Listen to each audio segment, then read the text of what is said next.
And welcome in to the newest edition of Caught Stealing, the Fantasy Alarm Fantasy Baseball podcast. I am Colby Conway at Colby R. Conway over on X, formerly known as Twitter.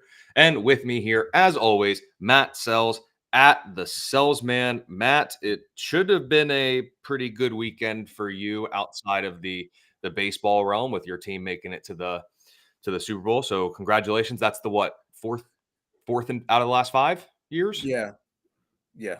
So pretty impressive. I think they've made 6 straight AFC Championship games. They lost the first one to Tom Brady, and then they lost to Burrow a couple of years ago when it was the Bengals Rams. So you know, it's weird because I grew up hating the Patriots and their dynasty, and now the the Chiefs have reached that level. Plus, there's obviously the weird Taylor Swift hate for whatever reason. I don't know.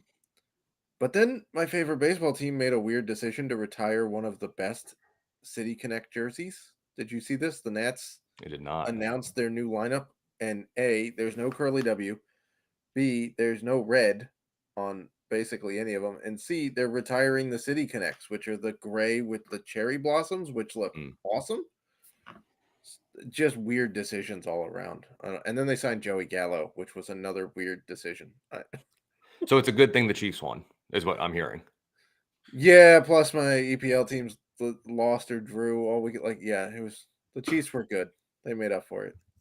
Oh, hey, you'll take that. Yeah, I wrote up the Joey Gallo acquisition there over in the MLB free agent tracker that you can check out over at fantasyalarm.com. And ultimately, here's what it is with Gallo. We don't have to dive too much into it, but Washington knows exactly what they're getting. Yes. Everyone in the league knows exactly what Washington's getting. You'll get a good bit of home runs. You're going to get a crappy batting average, a crap ton of strikeouts. And if your league values OBP, you can stomach Gallo a little bit more. Right. He's like the best 3 true outcome hitter in baseball. Not the best, but like the best example of 3 true outcomes in baseball, right? He's either going to homer or he's going to strike out or he's going to walk. Basically, no. I think at one point last year he had more homers than singles. I think That sounds about right. it was like 9 homers and 8 singles or something. It was bizarre. But I mean, the Nats are only using him as a stopgap until they get their young guys up like James Wood, Dylan Cruz in the outfield, and Yohander at probably first base. He's playing third right now, but he's probably going to come up as a first baseman, I would guess, because there's nobody at first in their system. Brady House at third base. So they're really only using Gallo as a 1, maybe a 2-year stopgap. Yep. And Gallo, just for the record, last year struck out just under 43% of the time. And he's hit below the Mendoza line for not one, not two, not three, 4 straight seasons. So he's the opposite of Chris with a K Davis, who hit exactly 247 for 4 straight years. He is consistently bad in that Bad. department, but he's consistent. So there is that. But Matt, there were a couple of other deals that we should talk about here. One is both are very intriguing for fantasy purposes, albeit in different manners. So let's start with this. Rhys Hoskins goes to Milwaukee. Jake Bowers now heads to the bench. Player capsules, if you know those here at Fantasy Alarm, when you click on players, you'll get like that write-up for the upcoming year. We've been working on those. I wrote up the Jake Bowers one, saying that he'd be a nice cheap source of power in NL-only formats, just to have to completely basically say, unless something happens to Rhys Hoskins, he will no longer be a cheap source of power. But Hoskins is going to step right in, first base, play every day. He's going to hit in the heart of the lineup. And overall, it's a good home park for him, just like he had in Philly. So just how high is the fantasy value for Hoskins this year? Because the Milwaukee lineup may not have some of the big names that Hoskins was playing with in Philly, but there's a lot of individual pieces I really like in that lineup. Yeah, like Yelich is now a shell of his former self, right?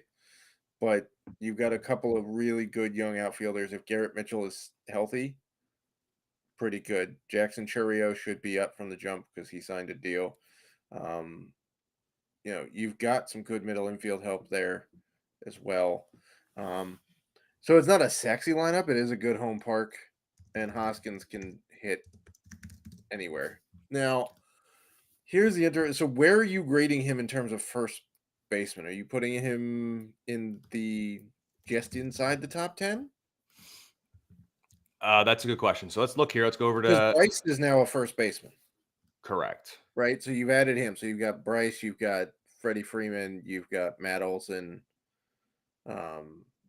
Obviously, let's just put Hoskins in there. Not saying he's fourth, but Right. so we don't forget him. Well, take a look here. So dating back to January 1st. So obviously, this is also the majority of it is pre Hoskins going to Right. Milwaukee. Hoskins Correct. was the first baseman number 20. So he's much higher than that now. So we look at it here. Top 10, Freddie Freeman, Matt Olson, Bryce Harper, Pete Alonso, Vlad Jr., Cody Bellinger, Paul Goldschmidt, Christian Walker, Tristan Casas, Spencer Steer. I'm not putting Hoskins above any of those 10. Correct. I'm also very bullish on Casas and Steer. So I love I'm also okay. Love Spencer Steer too. I would put him ahead of Casas. But what was your thing for him last year? Because he was running so much. Yeah, It he was with a feeling deer, back. running He like a also, deer. by the way, depends on your league settings. But if even in a 20-team league, he already qualifies at first, third, corner, and outfield.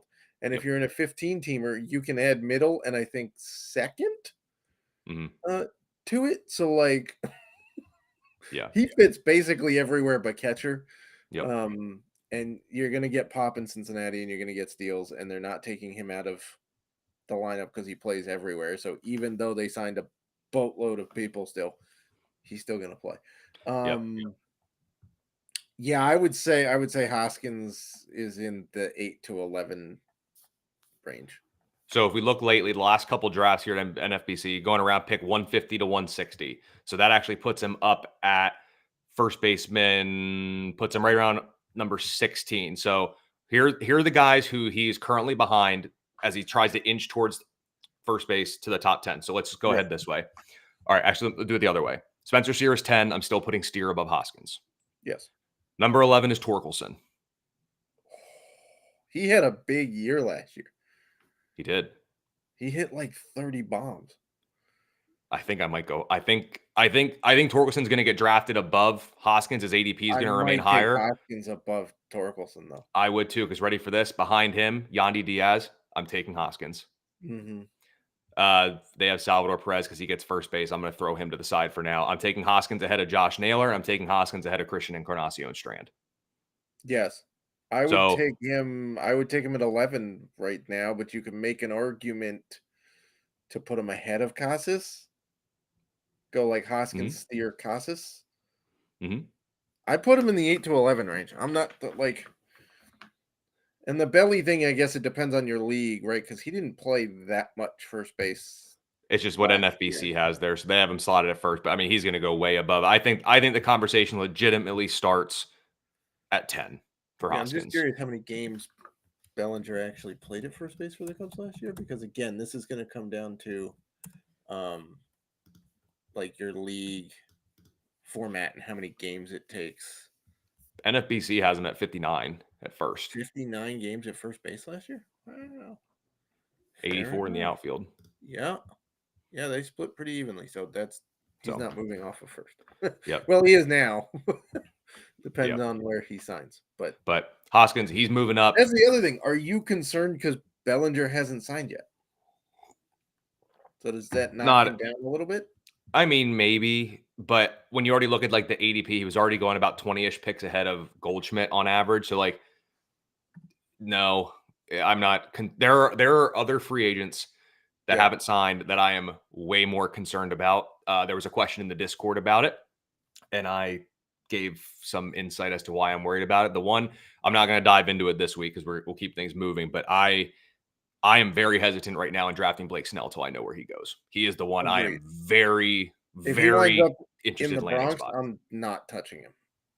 Regression is already coming his way. He walked 5 dudes per 9 innings last year. Hey, this isn't the Snell week. This isn't the Snell episode. The Snell show. We'll get into the Snell show, and it's going to get that episode for 8 weeks and won a Cy Young because of it. Well, hey, we all have our reasons for potentially not drafting him, but we'll dive into that there. But yeah, I think for Hoskins, conversation starts around honestly first base 10 or 11. I'm definitely taking him above Yandy Diaz, Sal Perez, Josh Naylor, Christian Encarnacion Strand, Alec Boehm, popular sleeper pick of mine this year, Vinny Pasquantino. Check out the Fantasy Alarm draft guide for right up there. I will say, if this next guy we're about to talk about does come up, I'll put Torkelson ahead of Hoskins. All right, well, let's get into that. So the Detroit Tigers are making, can I call it making money moves? Like for them, it's kind of a I money mean, it's move. impressive, right? Yeah. Let's They haven't talk made about it. big Colt Keith. splashes recently.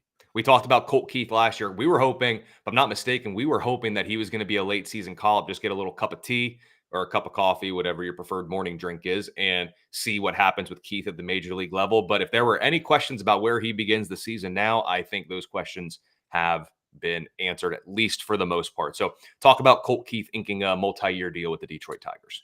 Yeah, it's a 6-year deal with a couple of option years at the end of it, so that's impressive.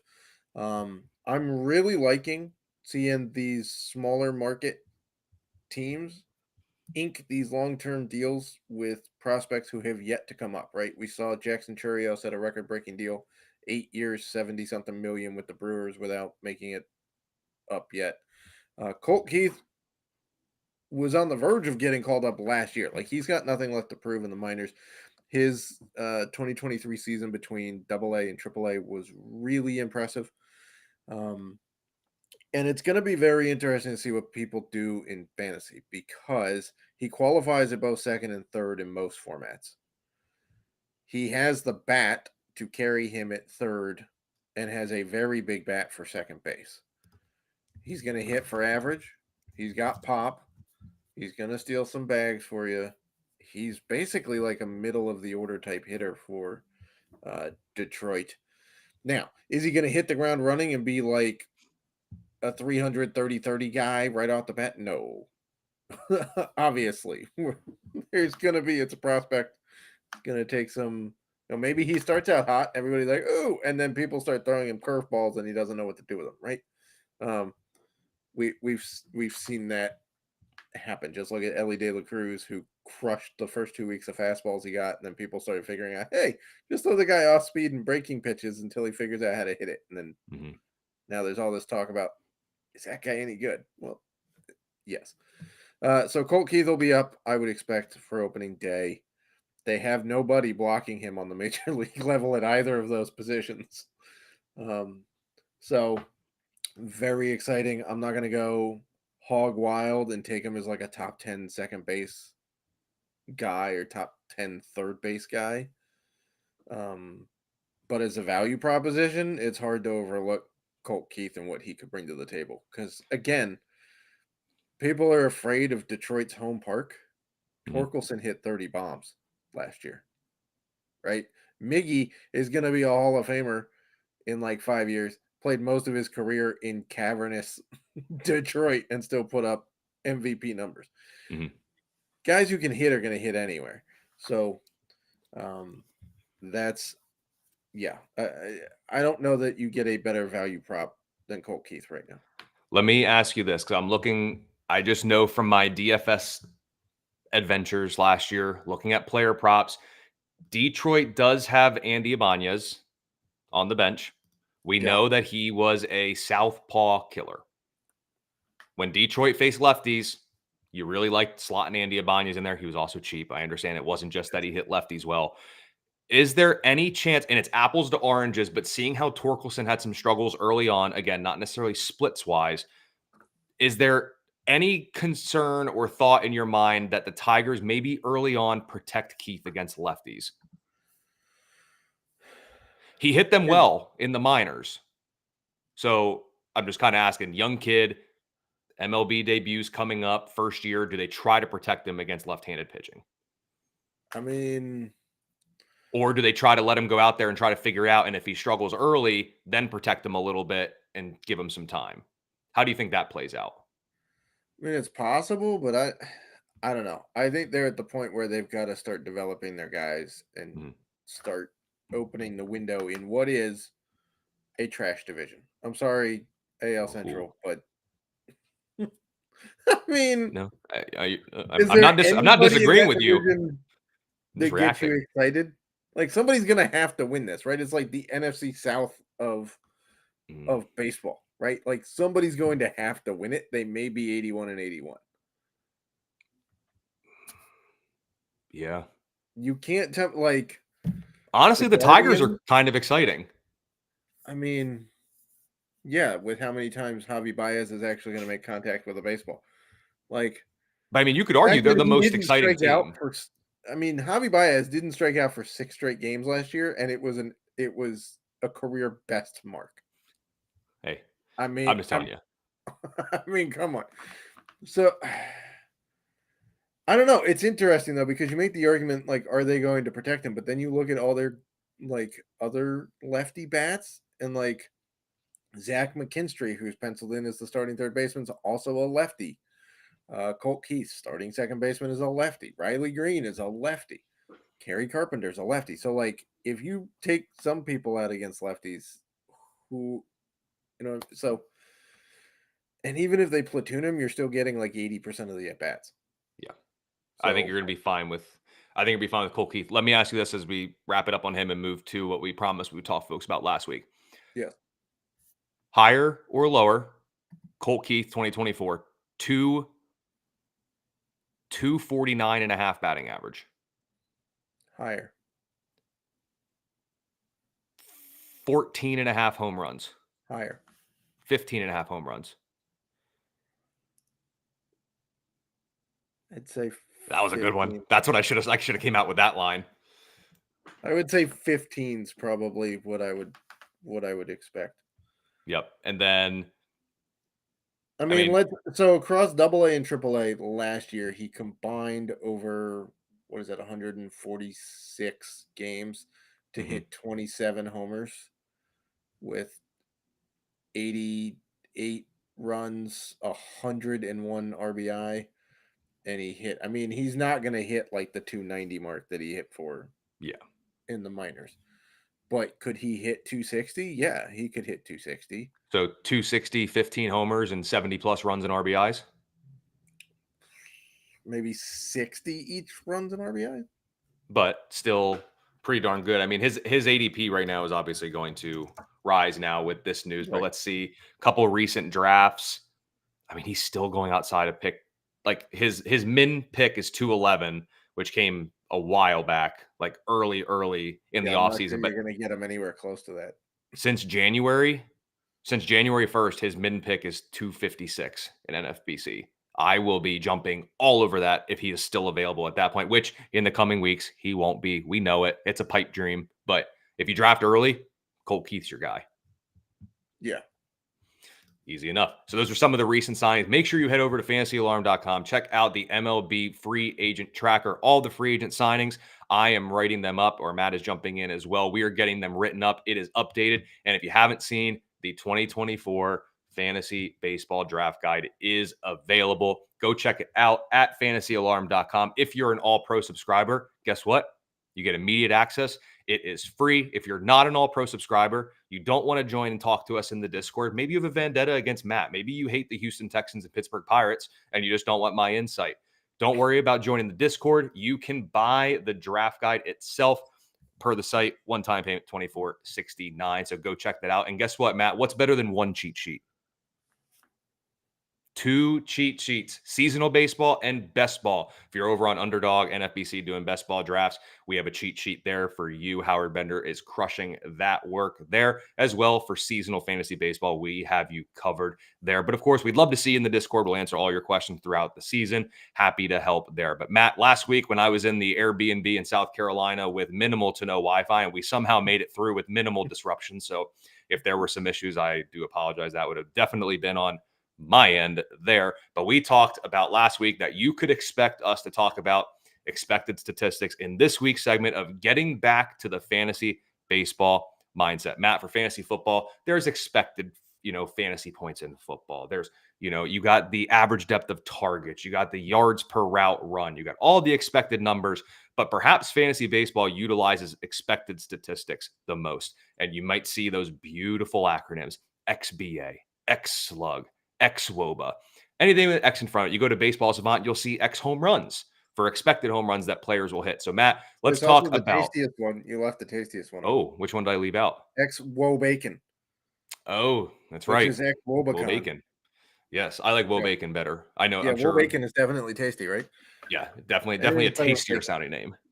But There's a lot to go there. So let's start with this, Matt. I'll defer to you first after I get off my soapbox here. But how do you use expected statistics for fantasy baseball, whether it be in season or maybe in the off season as you're formulating your fantasy baseball draft board and getting ready for draft season? So I guess I would tend to use them more in season when we have actual on-field action to base it off of, right? Rather than, well, this is projected, but we're also projecting him for this, which then gives him an expected slug of that. Like we were talking before we started recording. Colby, what was Aaron Judge's expected slugging last year? 7-11. What did he actually slug last year? 613. He missed it by almost 100 points and still had 30 homers in what, 106 games played, 108 games, something like that. So there's a degree to which you can take things with a grain of salt. There's a degree to it. Like there's some in the camp where expected should be weighted way higher. And then there's some in the camp that are like, I'm not going to pay attention to it. I'm closer to the I'm not going to pay attention to the expected until we're in season, right? Because based on projections, you can't easily project, like the expected numbers are based off of StatCast data, right? They're based off of launch angle and exit velocity and actual real life tangible statistics that then say, well, generally speaking, so a ball hit at this degree and this speed winds up doing this often, so we'll credit him with a double even though he only got a single, and so now his expected slugging goes up because the double counts twice compared to a single, which only counts once, right? But in the preseason, you don't have StatCast data to base it off of. You don't have exit velocity, launch angle, barrel rates. So is it something that I look at a little bit to get a general picture of, is this guy going to go up in his skill set, or is he going to kind of plateau, or is this the beginning of the downturn? That's kind of how I use it, but I don't really rely on it on, oh, well, they projected him for, 290 average, but his expected batting average is 333, so he's definitely coming closer to. No, it's just like he has the skill set to be better than he is. I believe, especially, I think it applies in season as well, but mainly in the off season as we're going into it. Expected statistics are used for validating your opinion on a player. Correct. If you don't believe in a certain player, like if I'm going to come here, I'm going to sort by batting average and expected batting average and go from here. Let's say you're the biggest Vladimir Guerrero Jr. fan for this upcoming season. You're going to look and say, well, his 264 average last year was an outlier because he was a 294 expected batting average. So it's definitely rising this season. On the other hand, if you are anti Jose Altuve, like if you go check out in the Fantasy Alarm Draft Guide, where I write up Jose Altuve as a bust this year, you will notice that I point to last year's 244 expected batting average as a reason that his average is coming down. He's not hitting 300 plus again. That's not going to happen. The expected statistics are used for validation, honestly, on your already preconceived biases of a player. Correct. That's where it comes into. I'm not going to look and say, let's say, for example, Jose Altuve comes out and is hitting absolute rockets on the ground. He's got a 95 average exit velocity. Won't happen. But he's got like a 3.2 degree launch angle. He's hitting a ton of ground balls. His expected batting average is, it wouldn't come out to this, 330, and he's hitting 200. You got to look at the other data too. If a guy's hitting that many ground balls, I don't want him. Right, because he's not producing. Those aren't going to help anything. you. Singles, that's cool. That's fun. And Altuve is not going to run as much anymore. And again, those are all hypothetical numbers that won't come up, but it all comes to validating what you think. And that applies for both pitchers and hitters. Expected ERA. Will I look at that? Expected sure. win. Yeah. Will I look at expected ERA? Sure. I'm also looking at FIP. I'm also going to look at XFIP. Again, just like we talked about last week, fantasy baseball is a unique entity in that no one singular statistic by itself is the end all be all. They are all used in conjunction. There is way too much happening in this beautiful game for one stat to be anything. Look at it. last week we talked about a player can have 117 average mile per hour exit velocity. That's awesome. That's insane. If he has a 73% ground ball rate, who the hell cares? Because guess what? Really He may hit 11 home runs. Maybe. You know what I mean? It's one of those things. Then you have with pitchers. There are some people who outperform their expected statistics every single year, and it's gotten to the point where you just know that's what's going to happen. Guys who can run fast. If I told you that a pitcher had 5.1 walks per 9 and, gave up a decent amount of homers, you'd be looking at me like I was crazy that I told you he won a Cy Young. Mm-hmm. Because the expected numbers on Blake Snell were not good. You can't walk that many dudes in a season and generally have a very low ERA. It doesn't happen. It's a blip, right? So, you got to take everything. Colby said it perfectly. It's going to solidify your preconceived notions on a player, right? Because here's the thing. Expected is going against league averages, right? What if a guy plays against better defense the entire year than league average? Yeah. Right? Like Arizona's defense last year went from not great to one of the best defenses in baseball in terms of few errors, runs saved, defensive runs above replacement, DRS, whatnot. So if somebody played like for the Dodgers, plays against that team more often, and then they go and face, I don't know, more teams in the AL, which they usually don't play because now it's a more balanced schedule. The expected numbers are going to say, oh, well, you played the league, like taking league average, you should have done this, but they played against like 4 straight weeks of Gold Glove defense. It's going to kill everybody's numbers. Like, just ask people who had to play against Ozzie Smith how many hits that guy robbed of people, right? So that, again, I take it as part of the research. As was this like for Paul Goldschmidt? Is he really on the downturn, or was that a blip because everybody in St. Louis had a terrible year? Right. Yeah. I mean, that's what it comes to. And even I'm looking over here, like Yandy Diaz hit 330 last year, 301 expected batting average. Okay. Well, dive into it more. Career high barrel rate, career high hard hit rate. His fly ball rate actually dropped from years past, but 17.7 home run to fly ball rate, nearly 6 percentage points above his career. So when I look at stuff like that, if he regresses a little bit, he's not hitting 22 home runs again. His batting average can stay fine. But even when we look at something like that, I mentioned a couple expected statistics followed by a bunch of others. Oh, I got to pull that up. Now you got me going to another site, but I'll pull that up. But it's one of those things where his jump and all that is explained by the actual batted ball data being vastly improved, and home run to fly ball rate can be a little finicky at time, a little bit of luck. Sometimes it's better to be lucky than good. Not saying Diaz is fully lucky. He's very good, but there is luck involved. And last year, expected home runs, 20.8. So he wasn't terribly far off. 2 above expected. So. Right, but that follows with a guy who produces this exit velocity, this launch angle, and this home run to fly ball should put this up. Yep. And then you look career highs. So, and look too, it's one of those things where you go expected home runs by park. He'd only have hit 12 in Fenway. So a lot of times where you're playing can matter too. Right. And that comes back to your batted ball data. Yeah, there was a perfect example of Alex Bregman, where he put up, how many did he put up in Houston last year or 2 years ago? It was 25 or something home runs that he hit because he played in Houston.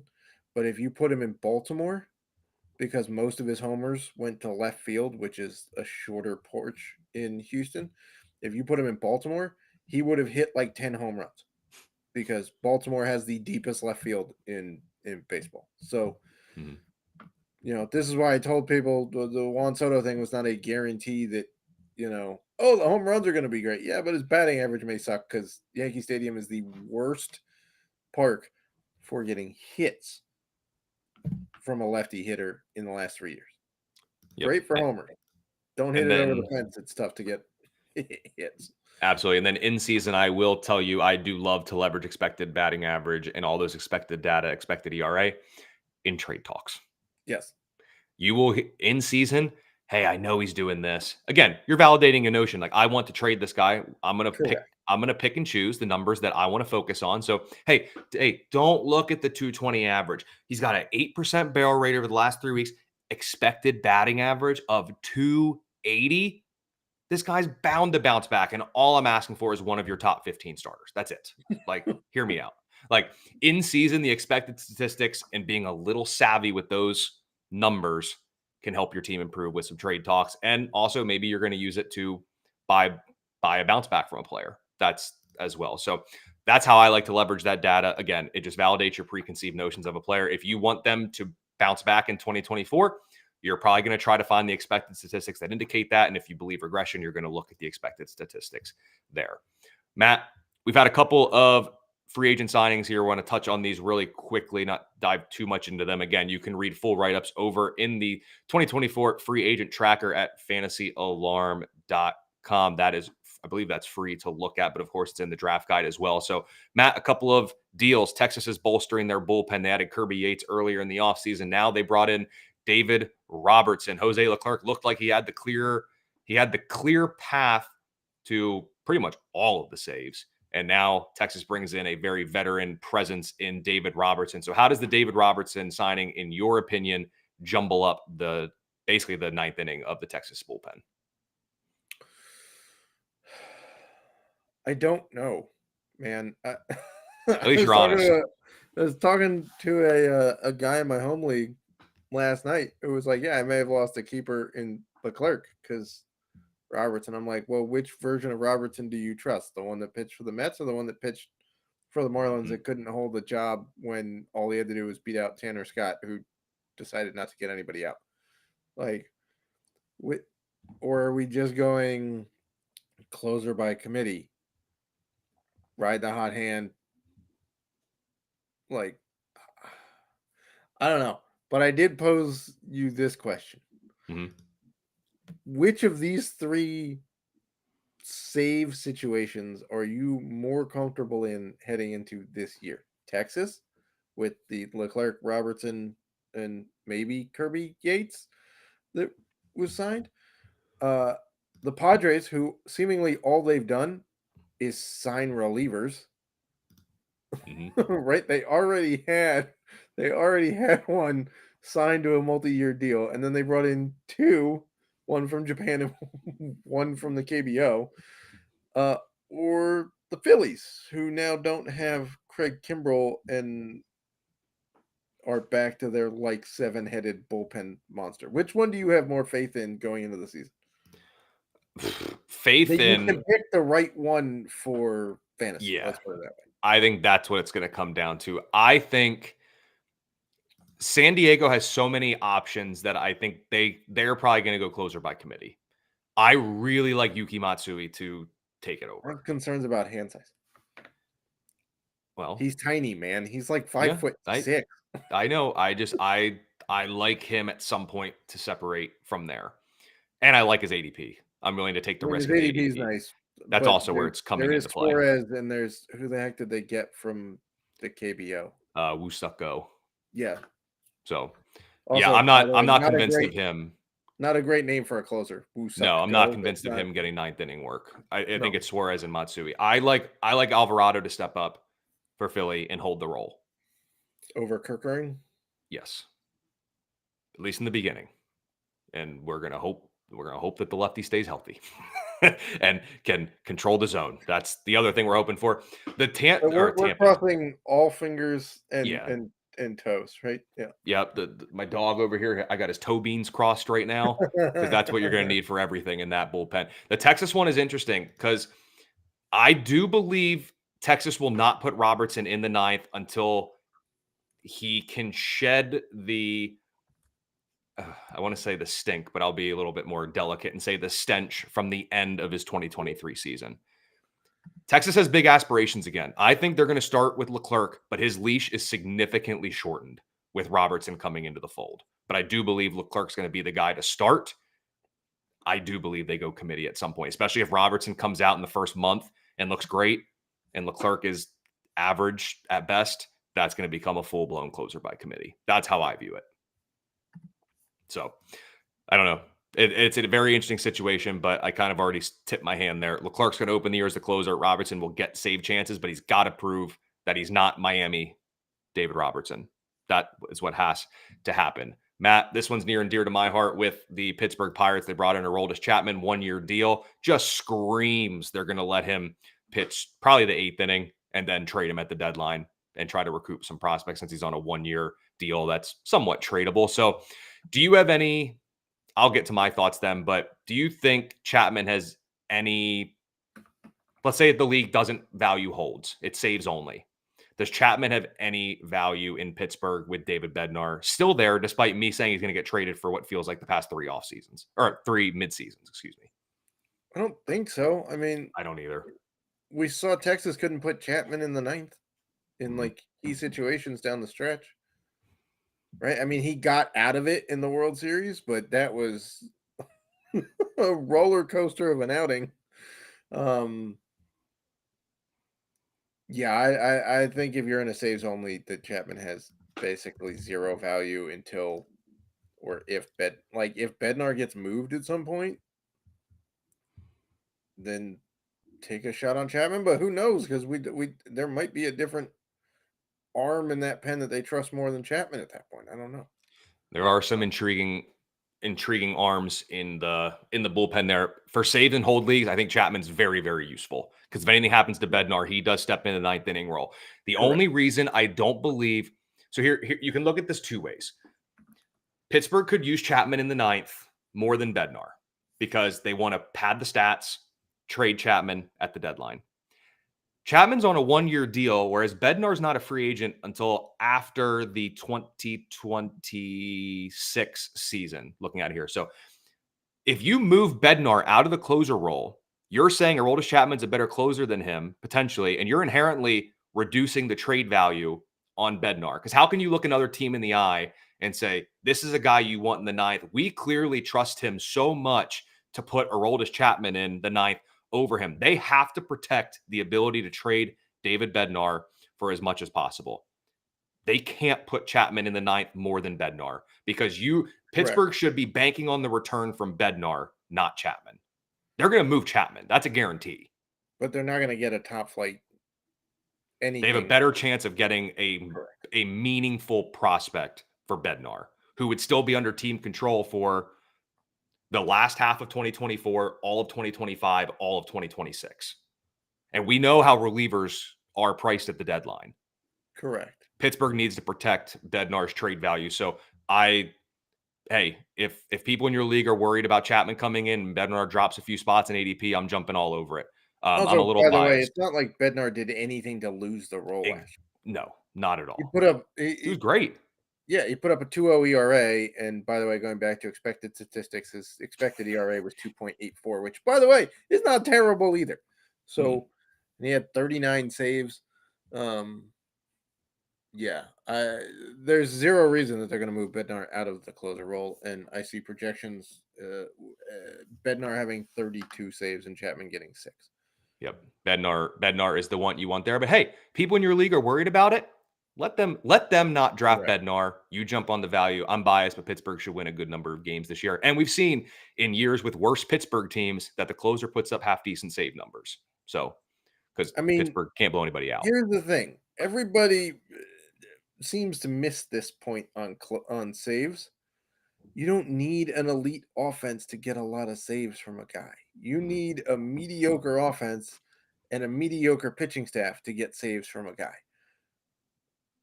Because if you're the Dodgers playing the Pirates or the Rockies, you'd expect the Dodgers to put up a bunch of runs and the Pirates or the Rockies not to score that many.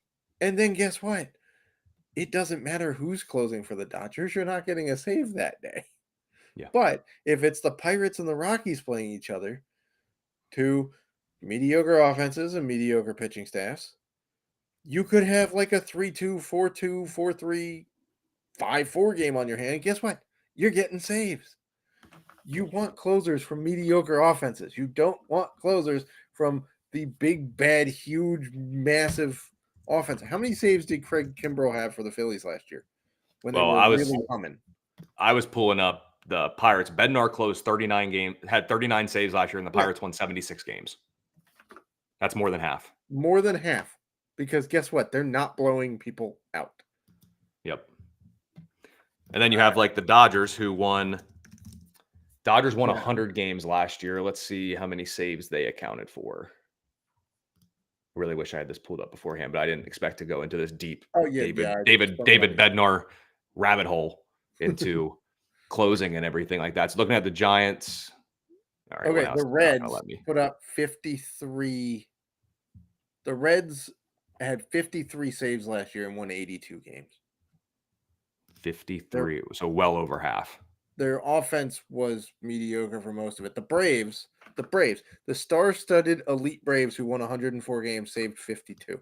So even if you're getting lucky, you're getting half of the game saved on an elite offense.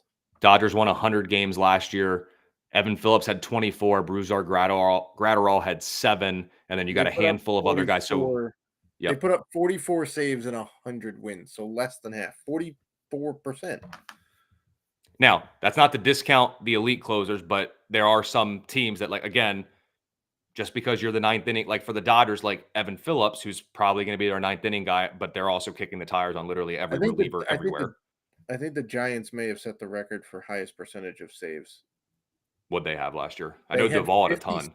They had 50 saves, 79 wins. Yeah, that's got to be close. That's like 66%, maybe more.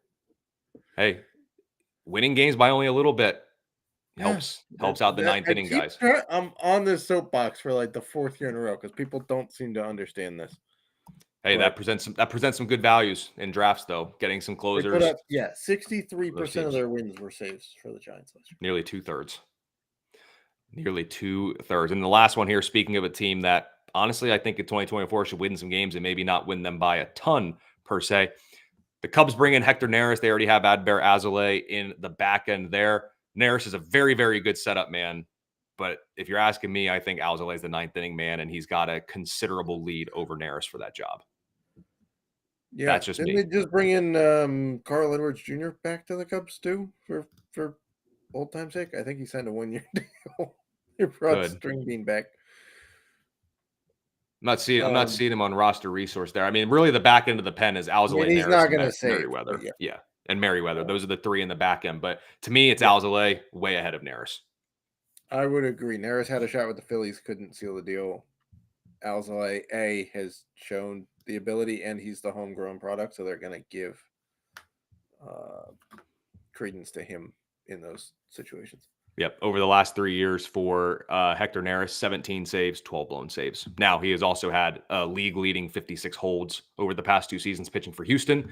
So saves plus hold leagues, big bump for Neris going in. He'll be fine in Chicago there. Saves only leagues, Neris takes a little bit of a hit because he's not even the option 1B. He's option 2. Alzolay is option 1. Oh, sorry. It's an NRI for Carl Edwards Jr. So, yeah, no saves for him regardless. That still holds true. Correct. But that'll do it. Make sure you head over to fantasyalarm.com. Get your hands on the 2024 MLB Fantasy Baseball Draft Guide. Again, if you're already an All-Pro subscriber, you get immediate access. We have not 1, but 2 cheat sheets. If you're not an All-Pro member, go ahead and join today. I still believe there's the annual price has a sizable discount to it, so make sure you check that out. If you only want the Fantasy Baseball Draft Guide, you can purchase that as well. Just head over to fantasyalarm.com and you'll see when you go in the draft guide that there will take you a link right there that you can purchase. But if you want the URL, fantasyalarm.com/pricing/draft guide, you can get the draft guide only, or you could even just get the best ball cheat sheet only. Up to you. Take it there, but we'd love to talk to you in Discord. So become an All-Pro member. We can talk in Discord, answer any questions, keepers, draft boards, sleepers, values. We will have you covered there as well. Give Matt Selz a follow at the Salesman over on X. I am at Colby R. Conway, and we will see you next week with the newest edition of Caught Stealing.